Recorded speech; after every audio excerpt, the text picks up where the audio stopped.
예수께서 이렇게 쐐기를 박으셨다. 이것은 믿을 수 없는 훗날의 이야기가 아니다. 여기 서 있는 너희 가운데 그렇게 되는 것을 볼 사람들도 있다. 그들은 하나님 나라가 위엄 있게 임하는 것을 볼 것이다. 영광 가운데 계신 예수.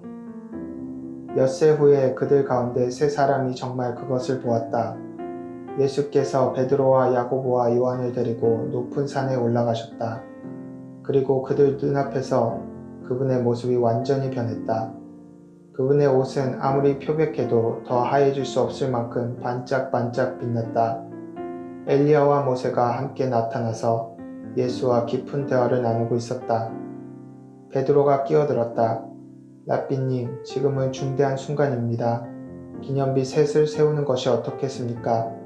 하나는 주님을 위해, 하나는 모세를 위해, 하나는 엘리야를 위해서 말입니다. 일행과 마찬가지로 눈앞에 광경에 놀란 베드로가 무심코 내뱉은 말이었다. 바로 그때 빛처럼 환한 구름이 그들을 덮더니 구름 속 깊은 데서 한 음성이 들려왔다. 이는 내가 사랑으로 구별한 내 아들이다. 그의 말을 들어라. 잠시 후에 제자들이 눈을 비비며 주변을 둘러보니 오직 예수밖에 보이지 않았다. 산을 내려오면서 예수께서 그들에게 비밀을 지킬 것을 엄히 명하셨다. 너희가 본 것을 아무에게도 말하지 마라. 그러나 인자가 죽은 자들 가운데서 살아난 뒤에는 말해도 좋다. 그들은 죽은 자들 가운데서 살아난다는 것이 도대체 무슨 말인지 몰라 고개를 갸우뚱거렸다.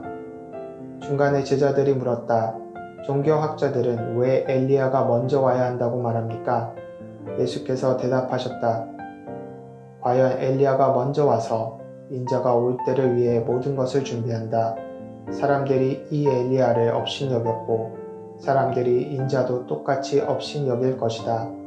인자는 성경에 기록된 대로 심한 고난과 천대와 멸시를 받을 것이다. 그들이 산을 내려와 다른 제자들에게 돌아오니 주위에 큰 무리가 보이고 종교학자들이 제자들에게 따져 묻고 있었다. 예수를 보자마자 무리 가운데 반가운 기운이 일었다. 사람들이 달려와서 그분을 맞이했다. 예수께서 물으셨다. 무슨 일이냐? 왜 이렇게 소란스러우냐? 무리 가운데 한 남자가 대답했다. 선생님, 귀신 때문에 말을 못하는 제 아들을 선생님께 데려왔습니다. 귀신이 사로잡을 때마다 아이가 바닥에 거꾸러져 입에 거품을 물고 이를 갈면서 막대기처럼 굳어집니다. 선생님의 제자들에게 구해주기를 바라고 말했지만 그들은 하지 못했습니다. 예수께서 말씀하셨다. 하나님을 모르는 이 세대여, 내가 같은 말을 몇 번이나 해야 하느냐? 얼마나 더 참아야 하느냐? 아이를 이리 데려오너라. 그들이 아이를 데려왔다. 귀신이 예수를 보고 아이에게 발작을 일으키게 하니 아이는 입에 거품을 물고 바닥에서 몸을 뒤틀었다. 예수께서 아이의 아버지에게 물으셨다. 이렇게 된 지 얼마나 되었느냐? 어려서부터 그랬습니다. 귀신이 아이를 죽이려고 불속이나 강물에 던진 것이 몇 번인지 모릅니다. 만일 하실 수 있거든 무엇이든 해 주십시오. 불쌍히 여기셔서 저희를 도와주십시오. 예수께서 말씀하셨다.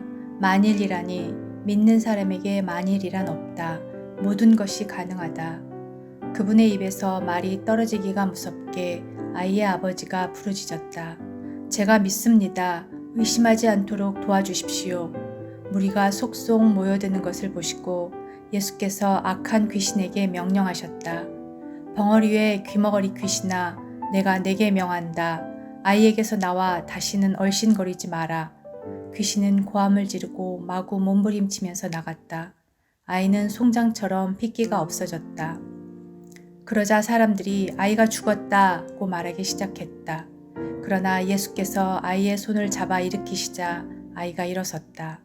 집에 돌아온 뒤에 제자들이 예수를 붙들고 물었다. 왜 저희는 귀신을 쫓아내지 못했습니까? 예수께서 대답하셨다. 이런 귀신은 기도가 아니고는 쫓아낼 수 없다. 그들은 거기를 떠나서 갈릴리를 지나갔다. 예수께서는 제자들을 가르치고 싶으셔서 아무에게도 일행의 행방을 알리지 않으셨다. 예수께서 그들에게 말씀하셨다. 인자는 하나님과 관계하기를 원치 않는 사람들에게 넘겨질 것이다. 그들이 인자를 죽일 것이다. 죽은 지 사흘 후에 인자는 다시 살아날 것이다. 제자들은 무슨 말씀인지 몰랐으나 묻기도 두려웠다. 그들이 가버나움으로 갔다. 예수께서 집에 계실 때 제자들에게 물으셨다.